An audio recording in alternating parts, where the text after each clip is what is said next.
Alors, quelques recommandations de lecture assez intéressantes. Il y a ce livre du journaliste français Thomas Deltombe. Thomas Deltombe a écrit le livre L'Afrique d'abord, quand François Mitterrand voulait sauver l'Empire français. C'est très intéressant ce livre parce que Deltombe documente les preuves de la participation des socialistes et même des communistes, de nombreux socialistes et communistes, et bien français, à la tentative de sauvegarde de l'empire colonial français. En particulier,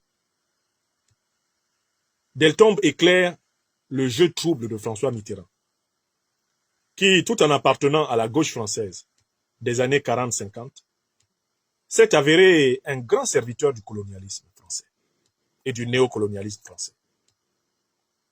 Ce François Mitterrand qui s'offusquait que Thomas Sankara lui reproche de couvrir le régime raciste de Peter Botha sous l'apartheid en Afrique du Sud. Je recommande ce livre qui vient de sortir et je vous lis juste ici la 4e de couverture. On croit tout savoir de François Mitterrand, y compris ce qu'il a toute sa vie voulu dissimuler de son passé vichiste à sa double vie familiale. Il reste pourtant dans sa biographie une zone encore largement méconnue, sa défense farouche dans les années 50 de la présence française en Afrique. Citation. La France du XXIe siècle sera africaine ou ne sera pas. Fin de citation. Écrivait François Mitterrand en 1952. Mitterrand a écrit ceci en 1952. La France du XXIe siècle sera africaine ou ne sera pas. C'est ce qu'il a écrit. 3 décennies avant de devenir chef de l'État, l'homme fut une brillante étoile de la 4e République. Ministre de la France d'Outre-mer en 50-51, de l'Intérieur en 54-55, de la Justice en 56-57, le jeune politicien se passionna pour le continent africain. Cherchant à moderniser les relations coloniales et à solidifier ainsi l'édifice impérial, l'ambitieux ministre plaça les questions subsahariennes, tunisiennes et algériennes au cœur de ses stratégies politiques. Loin d'avoir milité pour la décolonisation, comme il l'a prétendu par la suite, et loin d'avoir défendu l'indépendance des colonies, comme ses biographes et ses admirateurs l'ont longtemps cru, François Mitterrand fut au contraire l'un des précurseurs du néocolonialisme français. S'appuyant sur des archives inédites, Thomas Deltombe raconte les brûlantes années africaines du futur président de la République et montre comment ce dernier a misé sur la sauvegarde de l'Empire français dans l'espoir de se hisser au sommet du pouvoir. Une histoire qui ébranle les mythologies de la gauche hexagonale et éclaire d'un nouveau jour la genèse de la France-Afrique. Thomas Deltombe est éditeur et chercheur indépendant. Il est l'un des auteurs de Cameroun, une guerre cachée aux origines de la France-Afrique, 1948-1971. Et il est l'un des co-directeurs de l'ouvrage L'Empire qui ne veut pas mourir, une histoire de la France-Afrique. Je recommande ardemment ce livre, d'autant plus qu'il vous permet de comprendre l'imposture de M. Macron, l'imposture de toute la 5e République française depuis De Gaulle. Il n'y a pas eu un seul chef d'État véritablement anticolonialiste à la tête de la France, de la 5e République. Pas un seul. Et je ne crois pas qu'il y en ait même eu un seul à la tête de toute la France, de tous les temps. Pas un seul anticolonialiste à la tête de la France. Pas un seul. Surtout pas Mitterrand. Contrairement à ce que Mitterrand a voulu faire croire et que certains, militants et intellectuels de gauche ont voulu nous faire avaler. D'accord? Donc ça, c'est la démystification de la prétendue sainteté de la gauche française dans les affaires colonialistes et impérialistes. Elle n'était pas moins, pour l'essentiel, colonialiste et impérialiste que la droite. Certes, il y a eu des justes à gauche, parfois même au centre et à droite, pour dénoncer le colonialisme. Mais, les hommes de pouvoir qui ont dirigé la 5e République française appartiennent tous à la tradition colonialiste, impérialiste et néocolonialiste, sans exception, de Gaulle à Macron. Ce livre permet de le faire. Alors, je le recommande. Je ne l'ai pas encore lu, j'ai regardé son armature, j'ai regardé les archives qui sont très intéressantes, surtout les propos de Mitterrand, qui prétendait que l'Afrique, il a écrit en 1952, l'Afrique du XXIe siècle, la France du XXIe siècle sera française ou ne sera pas. C'est-à-dire que pour Mitterrand, en 1952, il fallait que l'Afrique reste la propriété de la France au XXIe siècle pour que la France soit la France. C'est exactement le problème de M. Macron aujourd'hui. C'est pour ça qu'il me persécute. Parce que je dis que l'Afrique doit appartenir aux Africains et la France aux Français. Voilà son problème. Mais Mitterrand avait le même problème. Alors, je vous invite également à lire ce livre de Maxime Chay, La guerre de l'ombre en Syrie. CIA, pétrodollar et djihad. C'est un livre très intéressant parce que il illustre ce que le président Assimi Goïta a dit dans son discours en Chine. À savoir que le terrorisme en Afrique est le résultat de l'action du néocolonialisme et de l'impérialisme occidentaux et moyen-orientaux. Maxime Chay, dans ce livre, le démontre en particulier en étudiant l'alliance entre l'impérialisme occidental, les organisations terroristes et, bien sûr, sous l'égide des renseignements généraux américains en Syrie. Le livre le montre à merveille. Alors, qu'est-ce qu'il montre?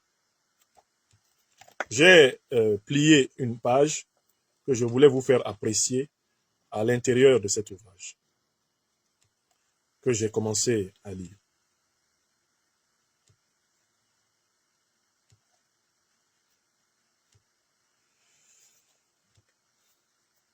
Alors, qu'est-ce qu'il nous dit? Ce nom de code ne vous dit probablement rien, il désigne pourtant une gigantesque... Alors, Timber Sycamore. Ce nom de code ne vous dit probablement rien, il désigne pourtant une gigantesque guerre de l'homme dont le principal objectif était de renverser Bachar el-Assad.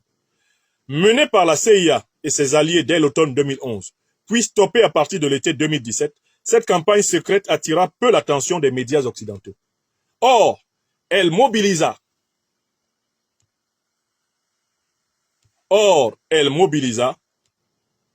des milliards de dollars et des dizaines de milliers de tonnes d'armes et de munitions, aidant ainsi une rébellion dont les forces les plus efficaces étaient liées ou affiliées à Al-Qaïda. Fruit de 5 années de recherche, cet ouvrage explique comment Washington, Londres, Paris et leurs alliés du Moyen-Orient ont soutenu la nébuleuse djihadiste anti-Assad, y compris l'État islamique. Je recommence ce que dit Maxime Chay. Fruit de 5 années de recherche, cet ouvrage explique comment Washington, Londres, Paris et leurs alliés du Moyen-Orient ont soutenu la nébuleuse djihadiste anti-Assad, y compris l'État islamique. Une troisième fois. Fruit de 5 années de recherche, cet ouvrage explique comment Washington, Londres, Paris et leurs alliés du Moyen-Orient ont soutenu la nébuleuse djihadiste anti-Assad, y compris l'État islamique. C'est exactement la même nébuleuse qui attaque l'Afrique, avec le soutien des mêmes puissances. Oui ou non? Interrogeant certains des plus grands experts de la Syrie et du monde arabe, l'auteur nous décrit comment, sous couvert des rebelles modérés, les puissances occidentales et leurs partenaires ont renforcé la même mouvance islamiste, accusée des attentats du 11 septembre et du Bataclan. Je recommence une deuxième fois. Interrogeant certains des plus grands experts de la Syrie et du monde arabe, l'auteur nous décrit comment, sous couvert d'appuyer des rebelles modérés, les puissances occidentales et leurs partenaires ont renforcé la même mouvance islamiste accusée des attentats du 11 septembre et du Bataclan. Une troisième fois. Interrogeant certains des plus grands experts de la Syrie et du monde arabe, l'auteur nous décrit comment, sous couvert d'appuyer des rebelles modérés, les puissances occidentales et leurs partenaires ont renforcé la même mouvance islamiste accusée des attentats du 11 septembre et du Bataclan. L'auteur s'appelle Maxime Chay. Il a écrit La guerre de l'ombre en Syrie, CIA, pétrodollar et djihad. Un joli petit ouvrage pour alimenter la réflexion des Africains et de tous les Européens, de tous les Américains qui continuent à fermer les yeux devant le rôle trouble des puissances occidentales dans l'expansion du terrorisme dans le monde. Le docteur des preuves est au travail. Ou bien, mangeons notre piment dans leur bouche. Selon le proverbe ivoirien, c'est dans leur bouche, nous, on s'en va manger notre piment. Notre piment. Écrivez ça. Écrivez-leur ce proverbe. Nous mangeons notre piment dans votre bouche. Maxime Cher se promène librement à Paris. Il n'est pas convoqué à l'hôtel de police de Rouen le 10 septembre 2024. Moi, parce que je démontre la même chose, je suis convoqué. Vous avez compris? Selon que vous êtes blanc ou noir, les jugements de la cour raciste occidentale vous trouveront coupable ou innocent. Lui, il a écrit ça, il est assis chez lui. Ça coûte 20 euros. J'ai payé 20 euros pour avoir son livre. Et comme ça, manger mon piment dans sa bouche. Achetons leur livre, mangeons notre piment dans leur bouche pour qu'au moins leurs concitoyens se rendent compte que ce n'est pas par haine que nous dénonçons, mais par amour pour la vérité et la justice. Lisez Maxime Cher. Ça a été publié en France, hein, c'est distribué. Hein, édition Encre d'Orient. Chez Éric Bonnier, édition.com. Maxime Cher est un journaliste indépendant, auteur et traducteur. Il est titulaire d'un master 2 en histoire, théorie et pratique des droits de l'homme, spécialisé dans les questions stratégiques, le renseignement, les opérations clandestines, la politique étrangère américaine, le djihadisme. Il a publié ses analyses dans Middle East E, dans Paris Match, dans globalgeonews.com ou Le Devoir, afin de sensibiliser les populations occidentales sur le militarisme de leurs propres dirigeants. Il s'intéresse en particulier aux causes et aux conséquences des guerres de changement de régime en Irak, en Libye et en Syrie. Hein? Est-ce que je m'appelle Maxime Cher ou bien c'est mon pseudo? C'est mon pseudo? C'est pas mon pseudo, hein? Maxime Cher existe. Actuellement, il est en train de prendre un café à Paris, là-bas. Il n'est pas convoqué. Alors, lisons aussi ceci. Le livre de Gwendal Durand. J'ai trouvé ce petit livre très intéressant. Il est publié chez l'Harmattan à Paris. Gwendal Durand, l'organisation d'Al-Qaïda au Maghreb islamique. Réalité ou manipulation? C'est un livre assez intéressant parce que j'ai trouvé des choses troublantes qui sont dites par Gwendal Durand. Je vais vous lire uniquement un extrait du livre de Gwendal Durand. C'est la troisième partie. La troisième partie de son livre. Là. Et puis, il y a un petit chapitre là qui porte sur l'Algérie. C'est très intéressant. Gwendal Durand. Hein, je vous montre à nouveau. Hein. Gwendal Durand. Voilà. L'organisation d'Al-Qaïda au Maghreb islamique. Réalité ou manipulation. Hein? Gwendal Durand est un Saint-Syrien âgé de 36 ans au moment où il a écrit ce livre.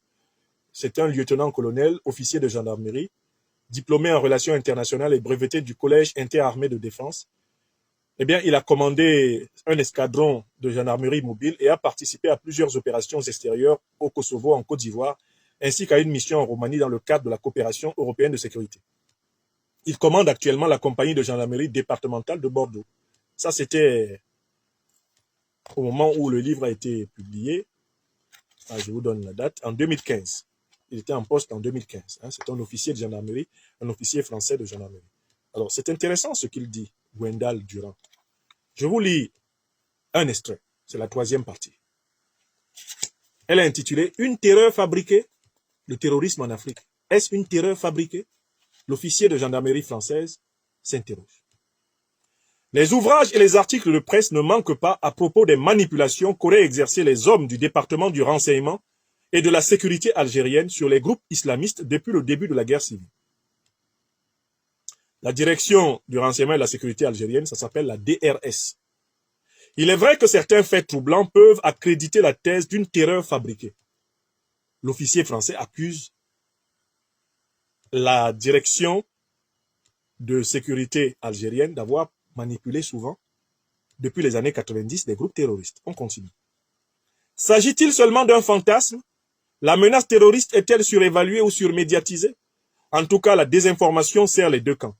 Les combattants d'Al-Qaïda se lancent dans le cyberespace pour promouvoir le djihad en images et maintenir une illusion de terreur, tandis que le maintien d'une menace terroriste résiduelle permet le renforcement de la coopération policière et militaire, ainsi que la préservation des intérêts économiques. Alors, ça, je vous lis le chapitre 7, il est très bref. Hein. Le spectre de la manipulation. Entre parenthèses, la théorie du complot. Selon la thèse soutenue par les partisans de cette théorie du complot, le GSPC, c'est-à-dire en fait Al-Qaïda au Maghreb, serait une création des services secrets de l'armée algérienne, le DRS, dont les chefs contrôlent en sous-main le pouvoir. Ça, c'est ce qui est écrit en 2015.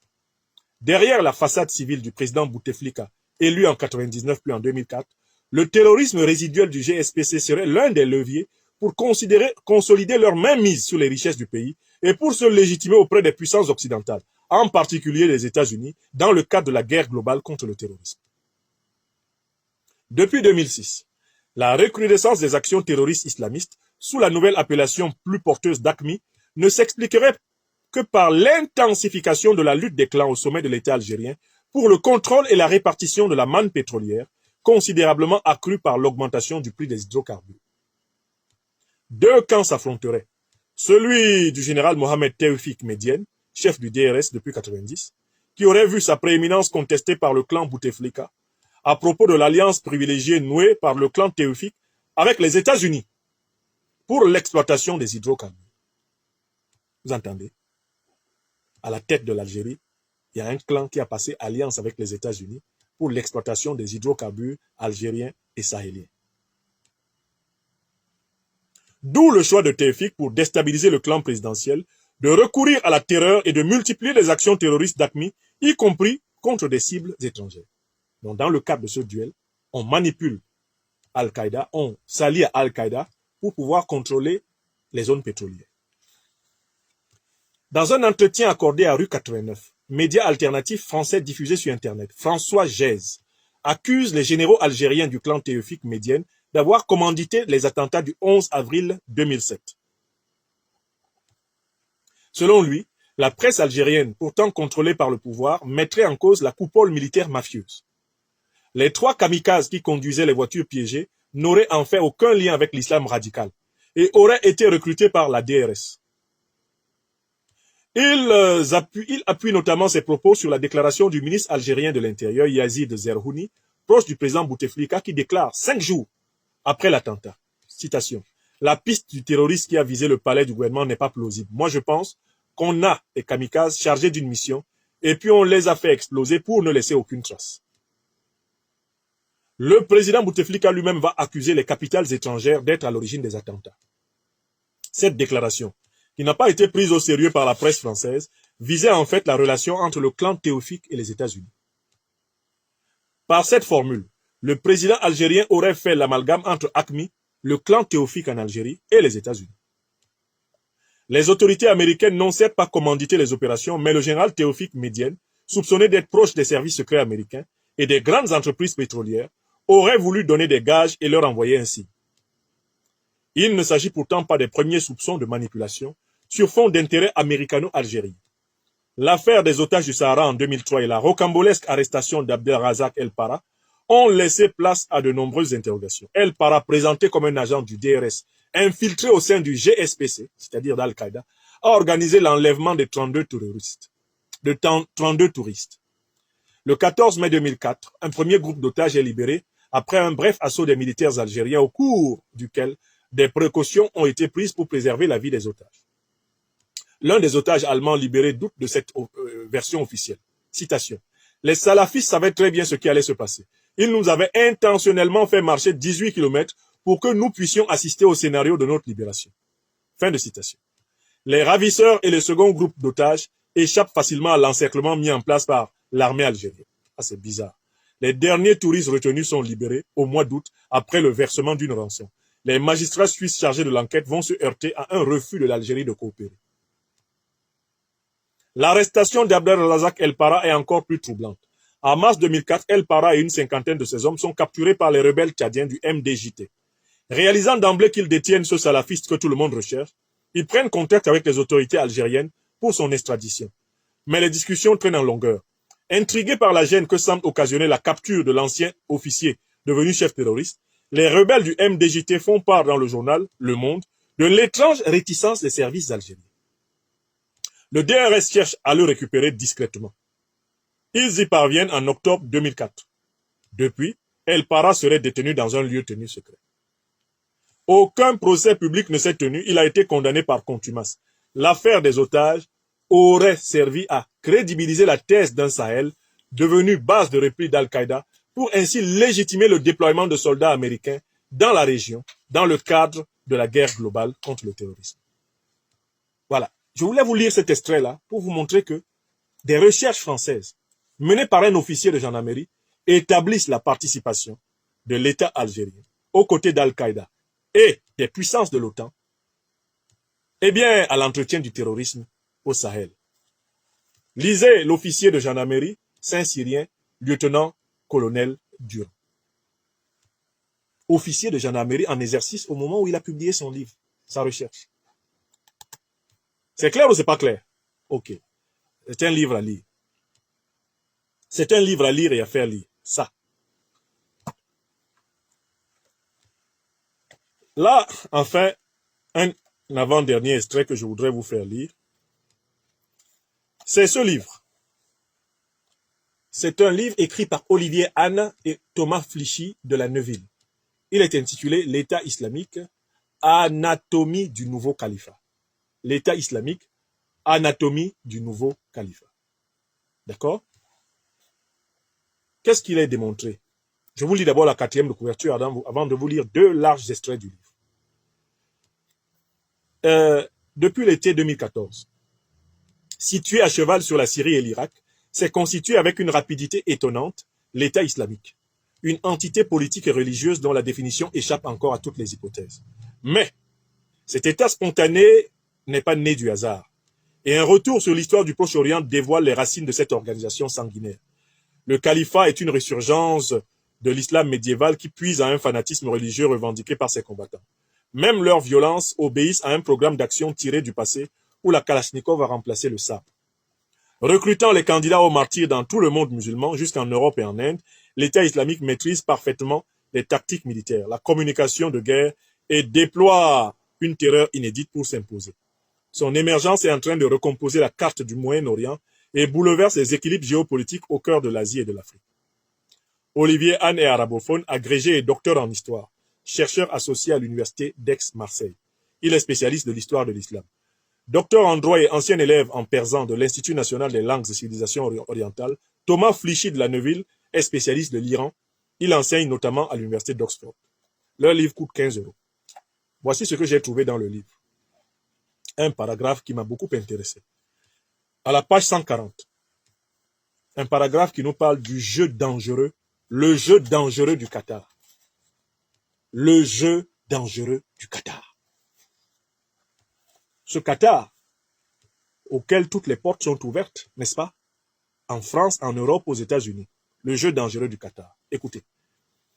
À l'inverse, le Qatar, lui aussi allié des États-Unis, et par lequel est passée une partie des armes à destination des rebelles syriens, est désormais l'objet de toutes les méfiances pour son soutien au djihadisme. Contrairement au wahhabisme centré sur le royaume saoudien, les Qataris professent un salafisme qui a vocation à s'étendre, notamment contre l'influence chiite. Pour faire régner la loi de Dieu, tous les alliés sont bons à prendre. Décidé à précipiter la chute du régime de Bachar al-Assad, trop proche de l'Iran, le Qatar s'est impliqué dès 2011 dans le soutien à la rébellion et a entraîné avec lui son allié américain, en indélicatesse depuis la guerre froide avec la Syrie, qui avait rejoint le bloc soviétique.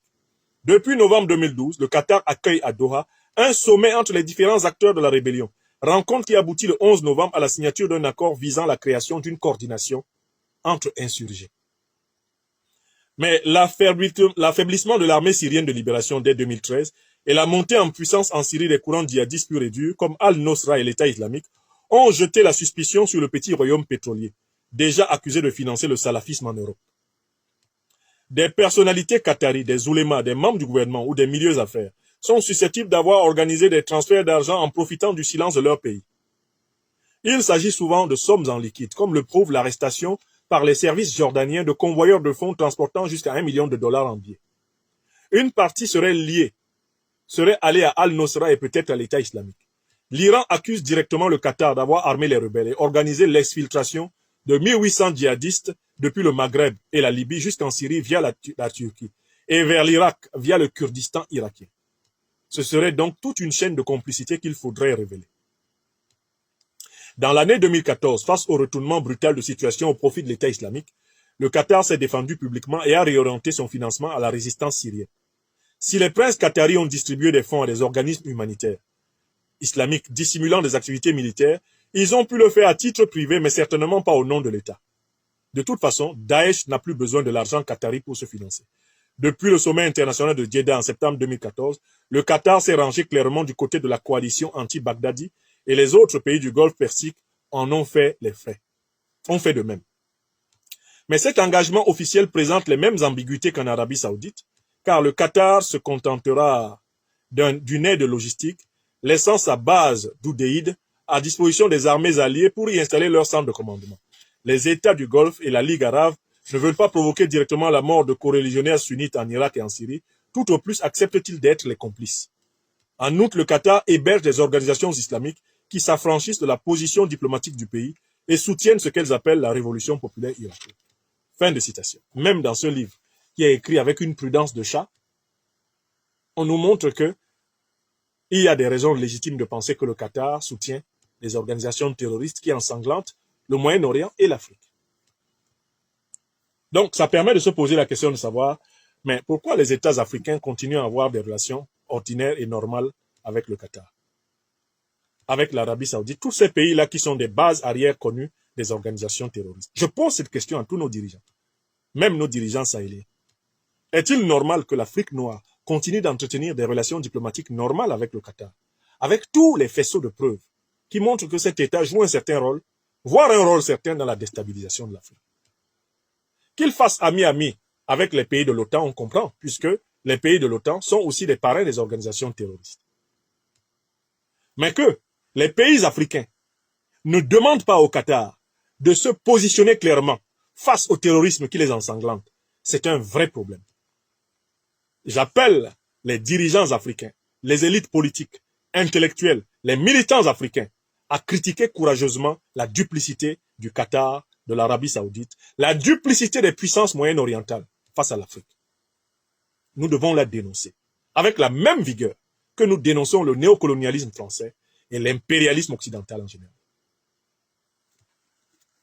Le dernier livre que je voulais vous montrer, c'est le livre du colonel Michel Goya. Vous le connaissez, il passe souvent sur la chaîne de propagande de l'impérialisme occidental LCI, qui a été interdite dans plusieurs pays africains ces derniers temps. Bon, il a écrit ce livre, La guerre mondiale de la France, de 1961 à nos jours.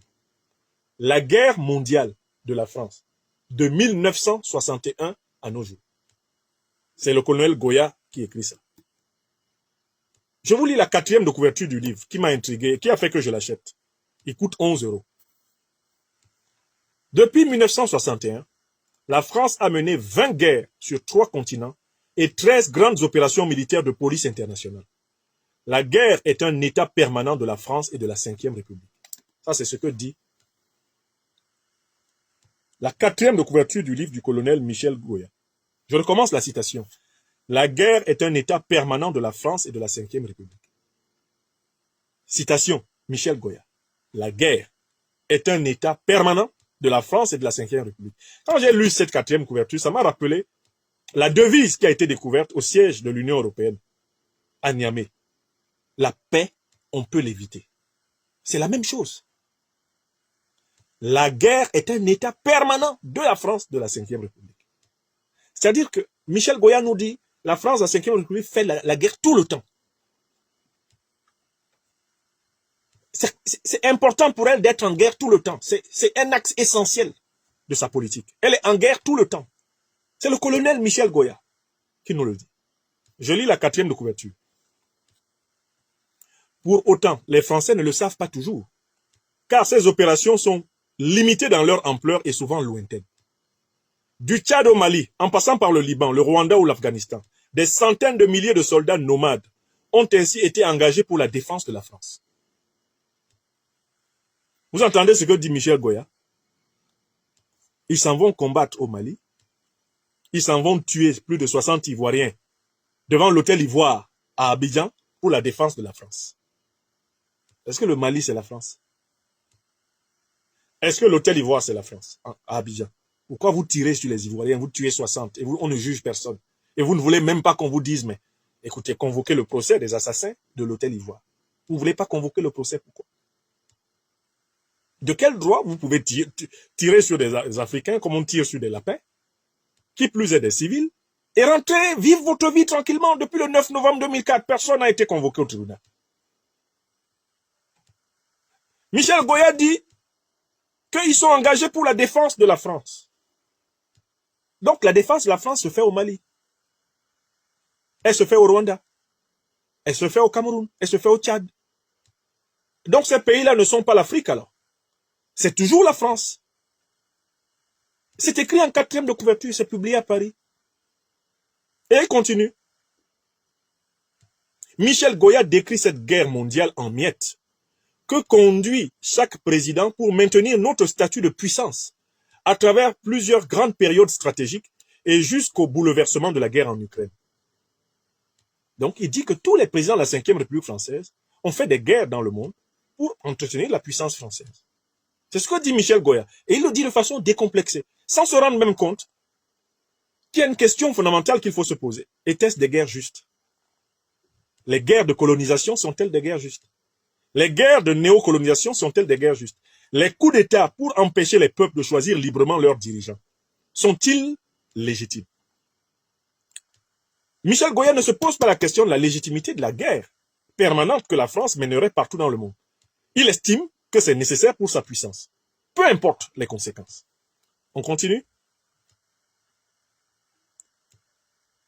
C'est une histoire qui n'a jamais été racontée ainsi, ni surtout analysée de manière critique par un historien et stratégiste, lui-même acteur de certains de ses engagements. C'est-à-dire que Goya a participé lui-même à plusieurs guerres. Ancien officier des troupes de marine et docteur en histoire contemporaine, le colonel à la retraite Michel Goya est l'auteur chez Talandier de Sous le feu 2019 et les vainqueurs chez Texto en 2020. Voilà. Alors moi, j'ai acheté ce livre pour voir comment un officier néocolonialiste décomplexé décrit les ravages que la puissance française a perpétrés dans le monde, et notamment sous la 5e République. J'ai acheté ce livre pour voir comment un néocolonialiste, un officier néocolonialiste français décomplexé décrit les crimes de la France. Les crimes commis pour le soi-disant entretien de la puissance française. Comment lui, il les décrit? Avec détachement, il est décrit comme on pourrait décrire un tableau dans le domaine de l'art réaliste. Pure description phénoménologique. Nous fait Michel Goya à partir du principe que pour la puissance, il faut faire la guerre en permanence. La paix, on peut l'éviter. Pourquoi? Mais parce que pour Michel Goya, et sans doute pour beaucoup d'autres officiers, pour beaucoup d'autres élites politiques occidentales, il faut constamment être en train de faire la guerre au monde. C'est la condition pour leur paix. Pour eux, il ne peut pas y avoir une paix qui soit consensuelle, une paix qui soit négociée, une paix qui soit réciproque, une paix qui naisse de la reconnaissance réciproque des souverainetés. Une telle paix n'est pas envisageable. Il leur faut un monde à leur botte, ou alors c'est la guerre. Et même, pour que le monde reste à leur botte, il faut le maintenir en guerre. Vous avez compris l'idéologie? Lisez, rien que pour cela, Michel Goya, La guerre mondiale de la France de 1961 à nos jours.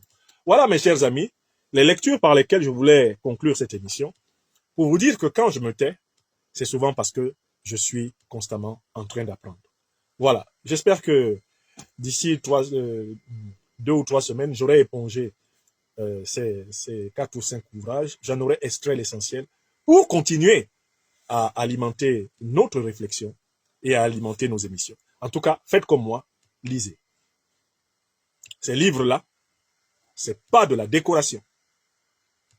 C'est du travail permanent. Je pense souvent que je vivrai très longtemps quand je regarde ce que j'ai encore à apprendre. Quand je regarde l'immensité de ce que j'ai à apprendre, l'infinité de ce que je sais, je me dis, il est possible que je vive très longtemps, parce que j'ai toujours quelque chose à apprendre. Je ne m'ennuie jamais. Depuis que je suis au monde, le Tout-Puissant, l'éducation reçue de mes parents et de mes maîtres, ma propre réflexion, m'ont permis de ne jamais m'ennuyer. Je ne peux jamais vous dire que je m'ennuie. Je ne m'ennuie jamais. Je ne sais pas comment les gens font pour s'ennuyer. Quelqu'un qui apprend toujours ne s'ennuie jamais. Et vous pouvez mesurer le temps qui vous reste à vivre par l'immensité des choses que vous avez à apprendre. Bon, comme les choses qu'on a à apprendre sont infinies, ben peut-être qu'on vivra toujours. Si on est dans cette attitude de toujours apprendre, peut-être qu'on vivra toujours en fait.